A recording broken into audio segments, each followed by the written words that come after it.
The Lady of Shalott by Alfred Lord Tennyson. On either side the river lie long fields of barley and of rye, that clothe the world and meet the sky, and through the field the road runs by to many-towered Camelot. And up and down the people go, gazing where the lilies blow, round an island there below, the island of Shalott. Willows whiten, aspens quiver, little breezes dusk and shiver, through the wave that runs forever, by the island in the river, flowing down to Camelot. 4 grey walls and 4 grey towers overlook a space of flowers, and the silent isle embowers the Lady of Shalott. By the margin, willow-veiled, slide the heavy barges trailed by slow horses, and unhailed the shallop flitteth silken-sailed, skimming down to Camelot. But who hath seen her wave her hand, or at the casement seen her stand? Or is she known in all the land, the Lady of Shalott?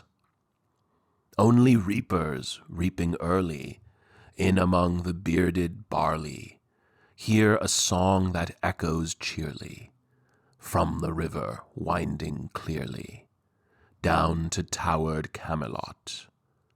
And by the moon the reapers weary, piling sheaves in uplands airy, listening, whispers, 'tis the fairy Lady of Shalott.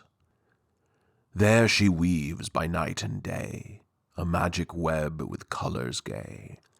She has heard a whisper say, a curse is on her if she stay to look down to Camelot. She knows not what the curse may be, and so she weaveth steadily, and little other care hath she, the Lady of Shalott.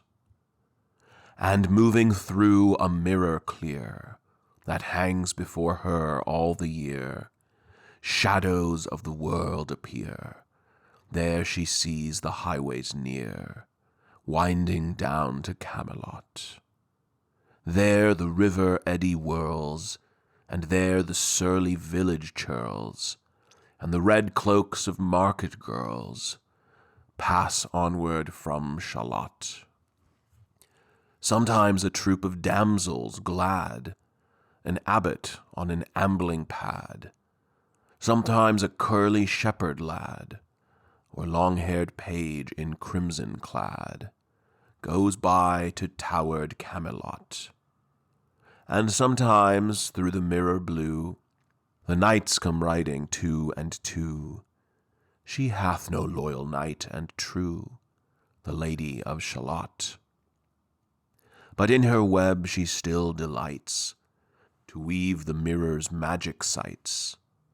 For often through the silent nights a funeral with plumes and lights and music went to Camelot.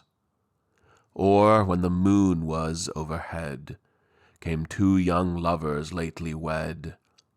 I am half sick of shadows, said the Lady of Shalott. A bowshot from her bower eaves, he rode between the barley sheaves. The sun came dazzling through the leaves, and flamed upon the brazen greaves of bold Sir Lancelot. A red-cross knight for ever kneeled to a lady in his shield, that sparkled on the yellow field beside remote Shalott. The gemmy bridle glittered free, like to some branch of stars we see, hung in the golden galaxy. The bridal bells rang merrily as he rode down to Camelot. And from his blazoned baldric slung a mighty silver bugle hung, and as he rode his armour rung beside remote Shalott. All in the blue unclouded weather, thick jeweled shone the saddle leather. The helmet and the helmet feather burned like one burning flame together, as he rode down to Camelot. As often through the purple night, below the starry clusters bright, some bearded meteor trailing light moves over still Shalott. His broad clear brow in sunlight glowed, on burnished hooves his war-horse trode. From underneath his helmet flowed his coal-black curls as on he rode down to Camelot. From the bank and from the river he flashed into the crystal mirror. Tira lira by the river, sang Sir Lancelot. She left the web, she left the loom, she made 3 paces through the room. She saw the water lily bloom, she saw the helmet and the plume. She looked down to Camelot. Out flew the web and floated wide. The mirror cracked from side to side. The curse is come upon me, cried the Lady of Shalott. In the stormy east wind straining, the pale yellow woods were waning, the broad stream in his banks complaining, heavily the low sky raining over towered Camelot. Down she came and found a boat beneath a willow left afloat, and round about the prow she wrote, the Lady of Shalott. And down the river's dim expanse, like some bold seer in a trance, seeing all his own mischance, with a glassy countenance did she look to Camelot. And at the closing of the day, she loosed the chain and down she lay. The broad stream bore her far away, the Lady of Shalott.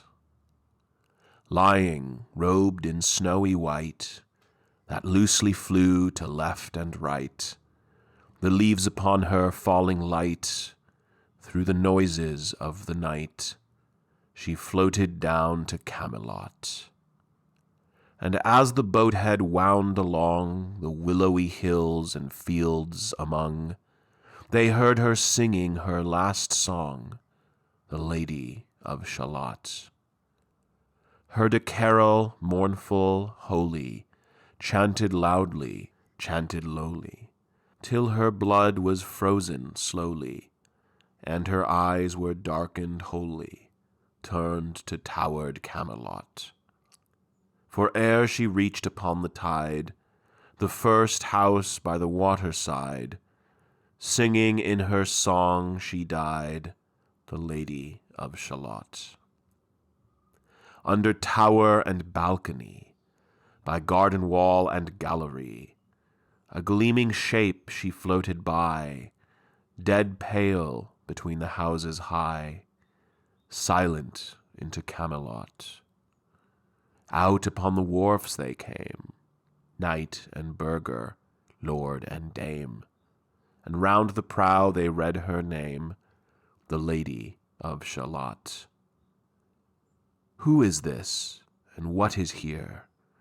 And in the lighted palace near died the sound of royal cheer, and they crossed themselves for fear, all the knights at Camelot.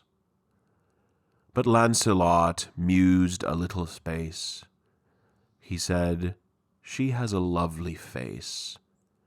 God in his mercy lend her grace, the Lady of Shalott."